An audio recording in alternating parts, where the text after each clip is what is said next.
Coming up on Colonial Sports Center, I will be sitting down with RMU football coach Alex Michael to talk about the future of the RMU football program. Now we'll talk about men's lacrosse and their huge OT thriller win over the Mount St. Mary's. All coming up on this week's edition of Colonial Sports Center. Hello, ladies and gentlemen, and welcome to another episode of Colonial Sports Center. I am your host, Rashad Krishna. Alongside me for the first time is Sarah Hastings. Sarah, how you doing? I'm fantastic. Very glad to be here, Rashad. You a little nervous? Because I know I was when my first show happened. Just a little bit. Just a little bit. All right. It's fun. It's cool. We're going to get right through this. Coming off the win against Sacred Heart, the men's lacrosse team came back to Moon Township to defend home field against the Mountaineers of Mount St. Mary's. It would be a game to remember, and we have the highlights to show it. Going in, Colonials versus the Mountaineers. We're going to go right through this highlight goal after goal, starting off with Carter Yepsen, number 5, from about the 20-25-yard line. And then we see number 30, Trey Arnold, with the third goal of the game for the Colonials. Ryan Smith here with the ball, working his way towards the net. He had a big game. We'll talk about that just a little bit later on. He's able to find the top of the net.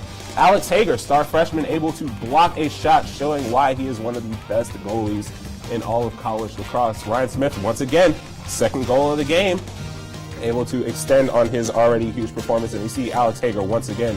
They're trying to get it close. It's not working for the freshman. And you see number 21, Adrian Orban, able to ride his opponent all the way to the net for another goal from the Colonials. And then we see here a fall down goal by Connor Yepsen. Connor Yepsen's brother, relative maybe? We'll figure it out. And then we see Ryan Smith, number 1. Once again, that's the number you want to remember. Able to find the back of the net for the third time in that game. See the score here, 10-9. RMU is able to score and tie the game up. Unfortunately, this game would go into overtime, but you mentioned it.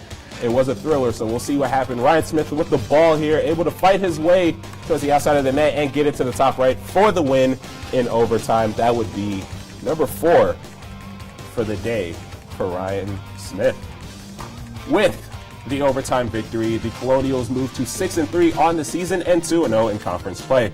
Ryan Smith led all scorers with 4 total goals, and with his huge performance, the freshman attacker earned NEC Player and Co-Rookie of the Week awards. Suffice to say, it was a pretty good weekend for Robert Morris Lacrosse, and Sarah, we'll talk about the women's side in a second, but before that, this men's lacrosse team doing pretty good, 6-3 on the year, undefeated in conference play. With this current streak, do you think they have what it takes to take number 1 in the NEC?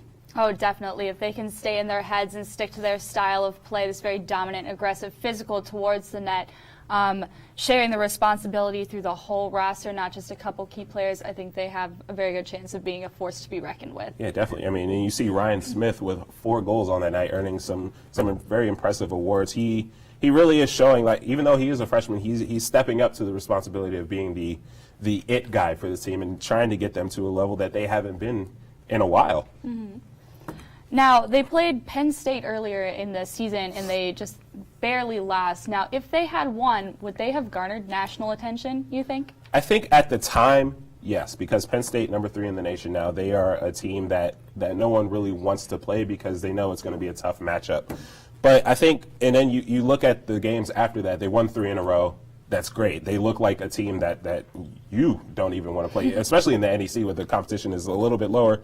But then you see a loss to Georgetown, a Georgetown team that was at the time 1-4 and now 2-7. So they got their second and only win of the season against RMU, and that's when you start to scratch your head and you think, yeah, this team was hot before, but is this loss symbolic of something that's going to happen later on in the season? Are they going to fall? Are they going to fall to maybe 5th or 6th place in the NEC? Honestly, I don't think they will. They've shown that they can compete. They're still up there. They're still a really good team. They're still powerful, but they're a force to be reckoned with. They are 1-1 in their last 2 games, and the RMU softball team looked to change their fortunes as they started a 2-game series against Youngstown State in Ohio. The Colonials were swept in a doubleheader matchup against the Youngstown State Penguins on Wednesday, March 29th. RMU was held scoreless in the first match, falling 8-0. Right fielder Brianna Bunner and DP Taylor Bartlow each had a hit, but the Colonials could not cash in on the opportunities. With this loss, Robert Morris moved to 5-20 overall on the season. Less than 2 hours later, the Colonials took the field for Game 2, looking to bounce back from their shutout loss. Laura Coulter would take the mound for the Colonials, seeking her 3rd win of the season and trying to avoid her 10th loss of the season.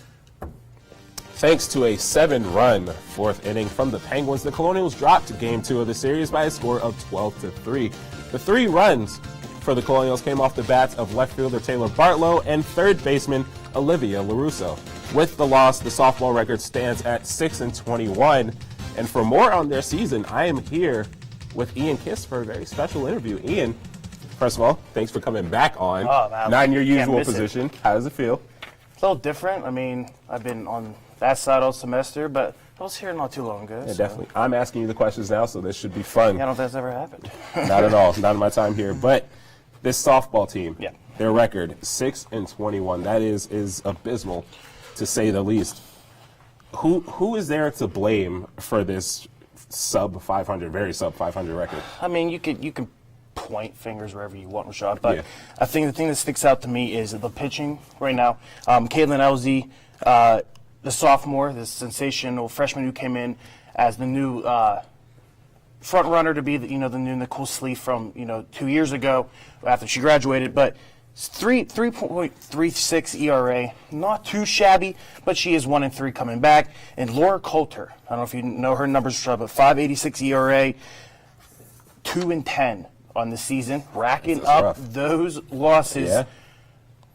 Too many at a time. She's losing back-to-back games, and then you have the freshman Madison Riggle, 6.67, not too much better on there, 3-6, and then Lacey Collins, 8.22, the highest ERA of any of the 4 pitchers, 0-2, and she only has 2 losses because she starts the game, gives up the runs, gets pulled, and the other pitchers give up those the winning runs.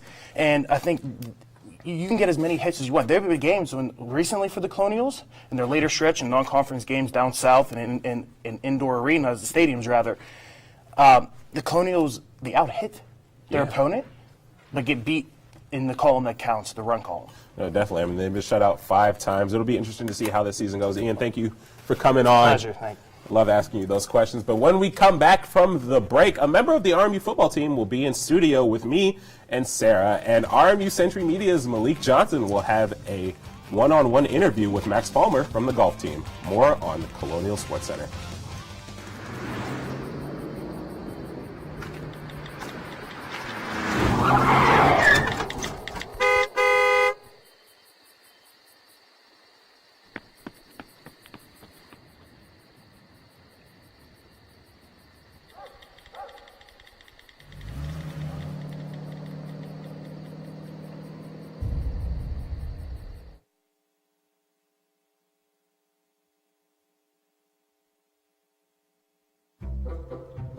They call me Maxie, but I prefer tripod. I was your above-average 4-legged homie, and then wham, bam, minivan. Some people pity me. Now that's lame. I still run, fetch, and swim. And the ladies love me. I'm the ultimate wingman. Just don't ask me to high five.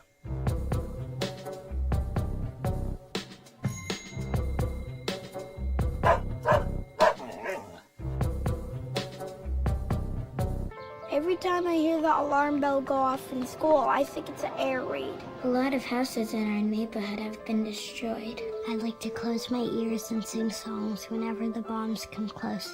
I'm worried our new neighbors won't like us. But I know it's all gonna be worth it. I just want my family to be safe. But these are not my words. These are not my words. These are not my words.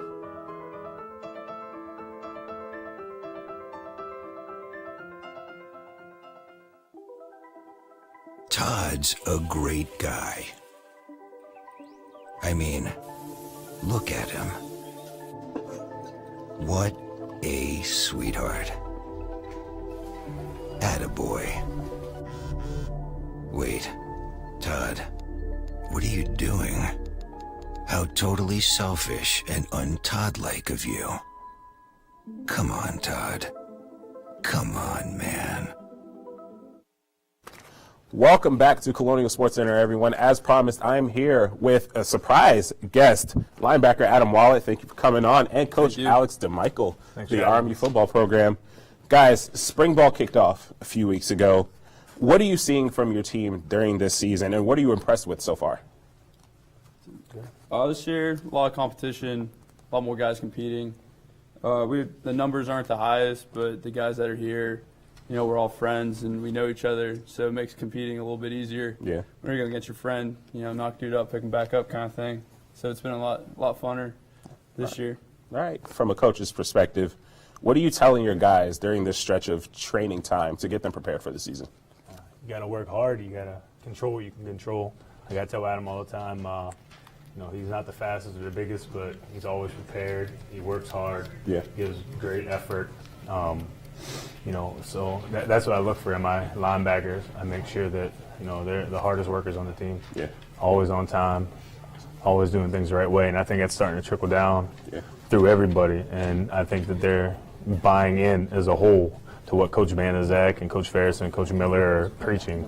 And, when you get everybody to buy in, that's when things start to go in the right direction. And I feel that, like he said, we have 50-something guys right now in spring ball, and those 50 guys are working hard every day. They're not complaining. They're coming out. They're competing. And, it's been really good to see. I mean, in terms of priorities that you look for in a player, hard work is, as I can tell, is definitely number one. Would you say number two is, or tied with hard work, is on that list? Me, like I said, the things you can't control, right, or the things you can. A lot of people want to go with the athletic, the strong, the fast, the guy that can jump. But I want guys that I can depend on, guys that are loyal, guys that get it done in the classroom. Him, 4.0 student, gets it done in the classroom, gets it done on the field. Like I said, attitude, preparation, effort, hard work, discipline, loyalty. Nobody has control over that but you, and we're trying to instill that in our guys. Definitely. And of these new arrivals that have showed up at camp, who has shown the most promise so far on the defensive end? We have eyes on. Yeah, we got a lot of young guys competing. Young DN, eyes on, came here in the spring. I think, he's been around in the fall, but I think he just rolled in spring early. Transfer.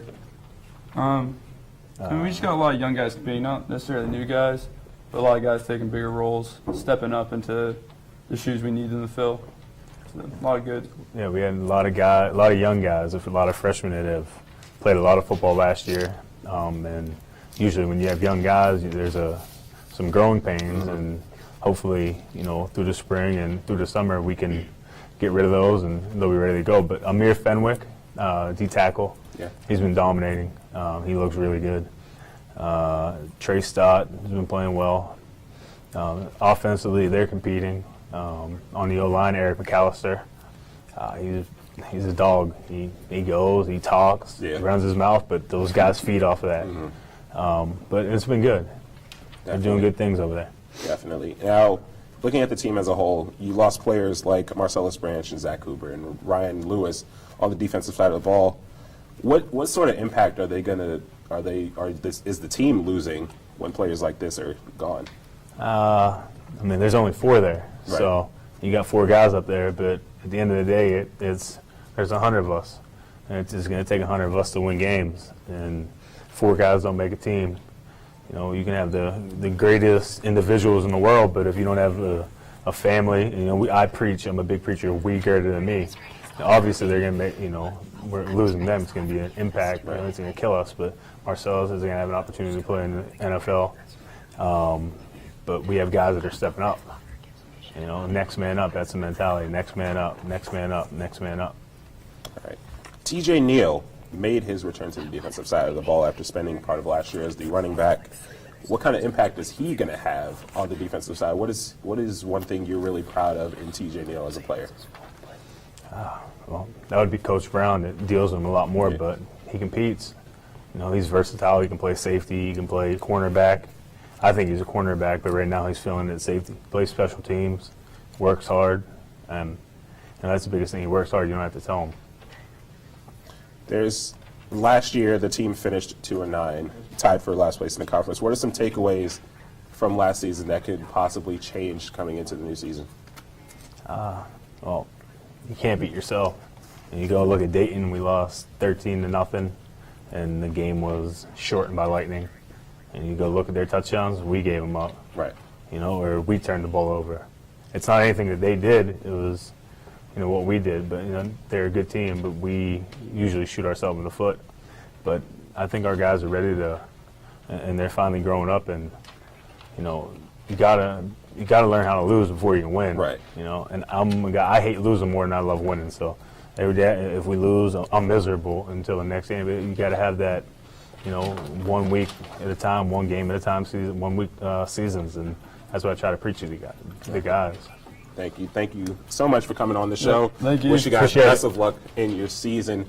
The women's lacrosse team has scored more than 12 goals in their past 2 games prior to their matchup against Duquesne. 3 in a row would be a feat the team hasn't accomplished since March 27th of last year.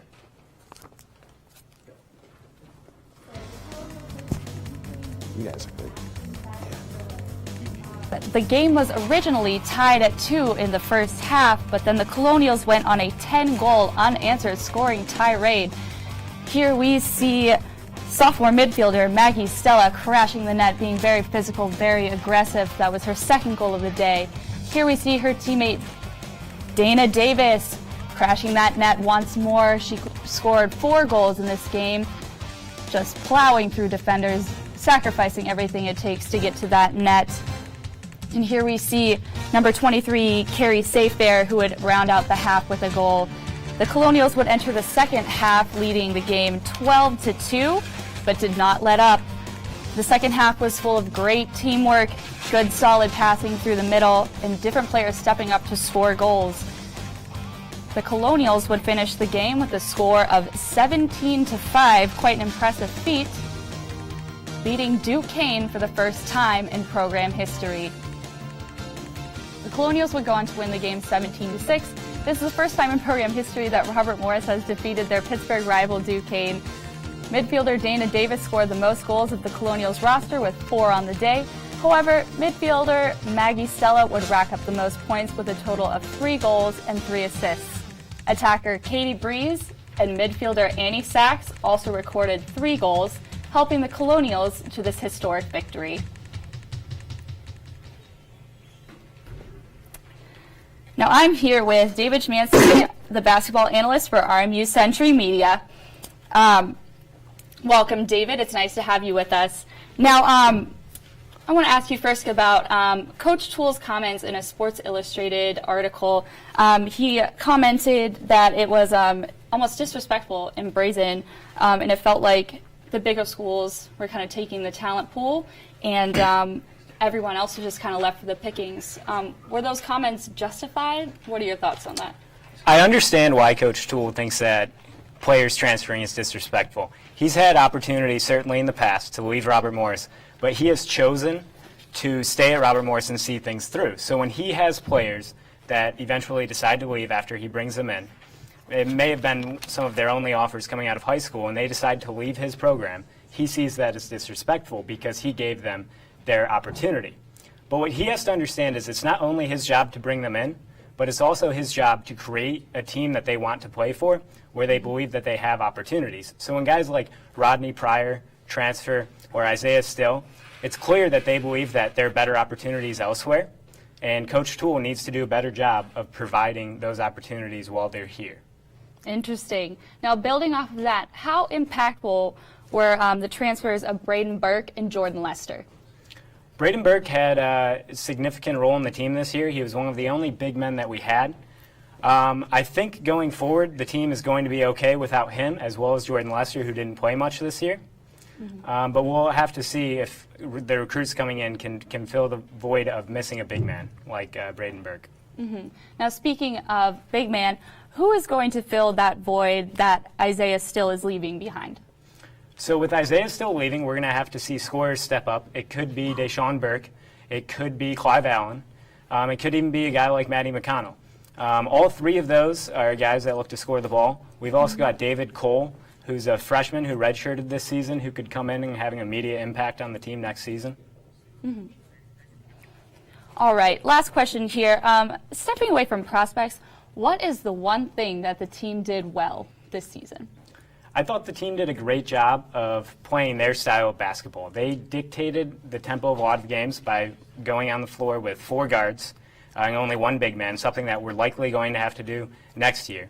We're going to have to depend on Deshaun Burke, Clive Allen, and Matty McConnell to be able to score with that guard lineup. I thought something that Coach Toole and the coaching staff did well was dictating the type of game that they wanted to play and making teams respond to that.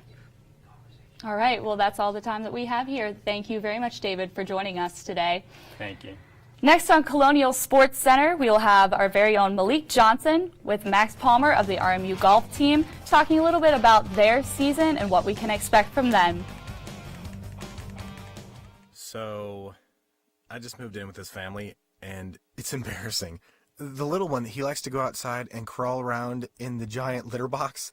I don't know what he's doing. I mean, I was born and I knew how to use the litter box. Look at that. That's disgusting.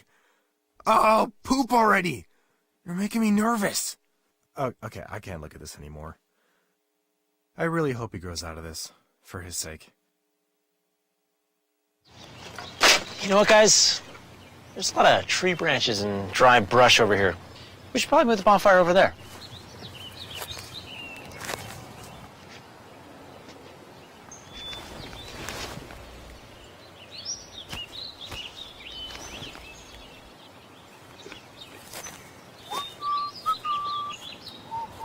I'm guessing Smokey liked that idea.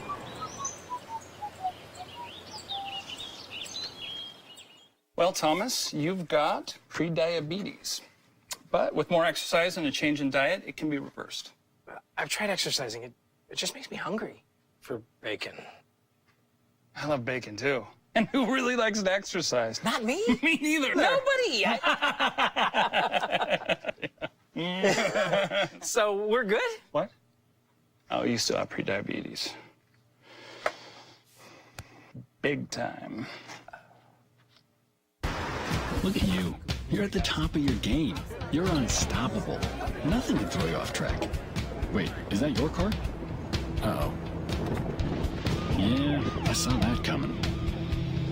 That will throw you off track. You're looking at around 10 grand in fines, legal fees, and increased insurance rates. Let's try this again. Smart move. Because buzz driving is drunk driving.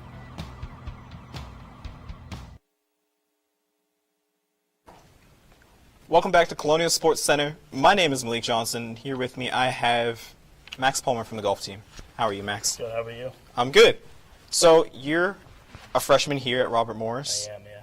What made you pick Robert Morris's golf program? Well, the biggest thing, I knew a player here already, David Szymanski. He was a big role in getting me here. I didn't have a whole lot of options either, and this school and this team stuck by me, and I really like the school itself, and I really like the players, along with the facilities it offered.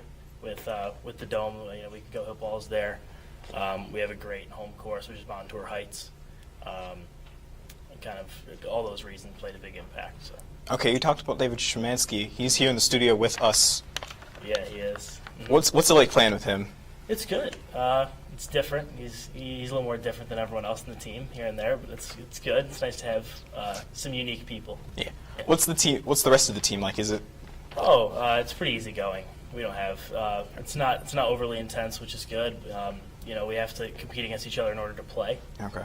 But even though we're competing against each other to get spots in the team and all of that, it doesn't end up being. It doesn't leave the golf course, which is nice. It's good. Okay, and you guys are going to play at Montour Heights, your home course, coming up soon. Are you guys ready? I think so. We've been playing. All fall we were there for practice and qualifying, so we had pressure also, which is a big thing. And then also we've played all spring, so we're getting used to the course and playing that every day. It's very. You have to know the course in order to play well there. So. Should be exciting. I'm really excited to have that tournament back here. I know all the guys are too, including our coach. It's going to be nice to see how other teams play against us at our home turf. Okay, and you guys met a Hall of Famer recently, C.J. Mercatoris. What was that like? That was awesome.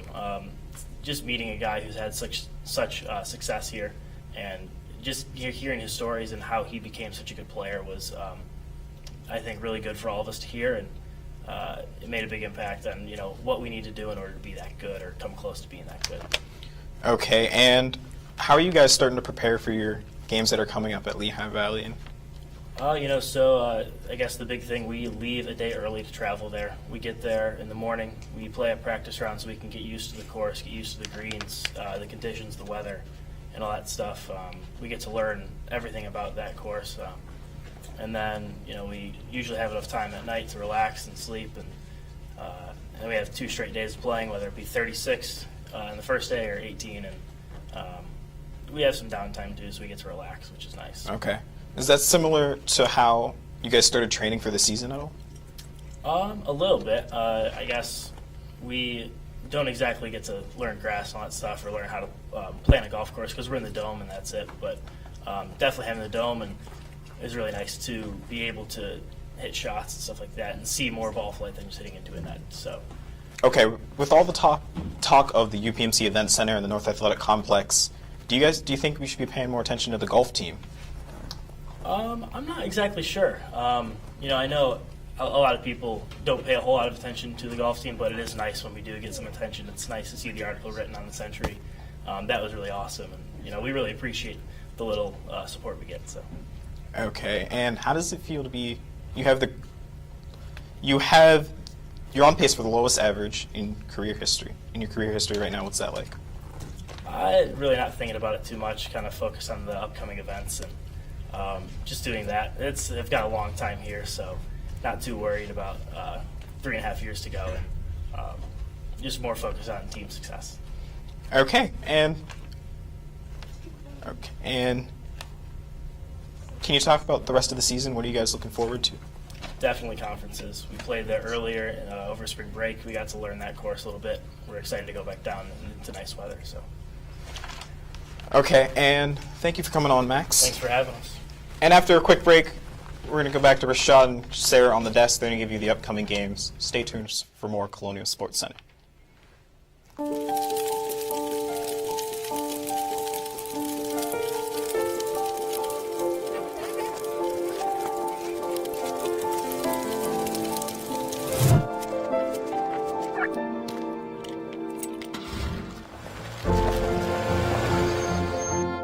Did you know parking over tall, dry grass can spark a wildfire?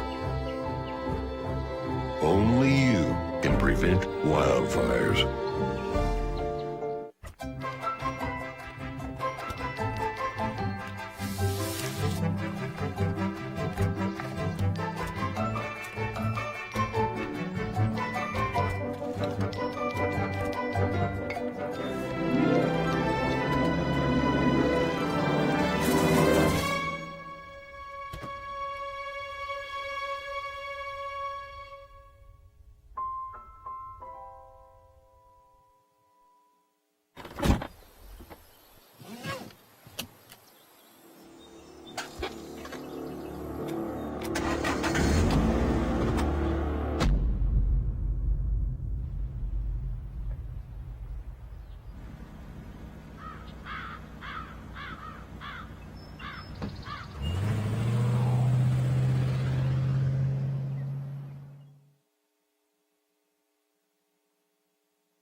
Adventure can be found anywhere, but the best place to start is in the forest. I spy something beginning with S. Snow. No. Snow-covered trees. Nothing to do with snow. Head outside to discover incredible animals and beautiful plants that come together to create an unforgettable adventure. Wow. So grab your loved ones. Don't even. And explore a world of possibilities. Come on, this way. Visit discovertheforest.org to find the closest forest or park to you. Welcome back, everyone, to Colonial Sports Center. That was a pretty impressive show. We jam-packed a lot of into it. Going into the upcoming schedule, let's take a look at what RMU has coming up. On Saturday, softball versus Bryan at 1 p.m., men's lacrosse at St. Joe's at 1 p.m., and softball again versus Bryan, same day, just 2 hours later at 3 p.m. Sarah, want to take us into Sunday? Sunday, we have men's golf against Lehigh Valley Collegiate Invitational, which is all day. There's softball versus CCSU at noon, softball versus CCSU again at 2, and women's rowing is traveling to Fairfax, Virginia for Occoquan Sprints, which is an all-day event. Sarah, thank you so much for filling in for Ian. Thank you for having me. I think it went pretty well, don't you? Me too. It was a pretty good show, but that is all the time we have for this week. Next week, we'll see you back here. Me and Ian will be back on the desk to end out the semester. Thanks for watching.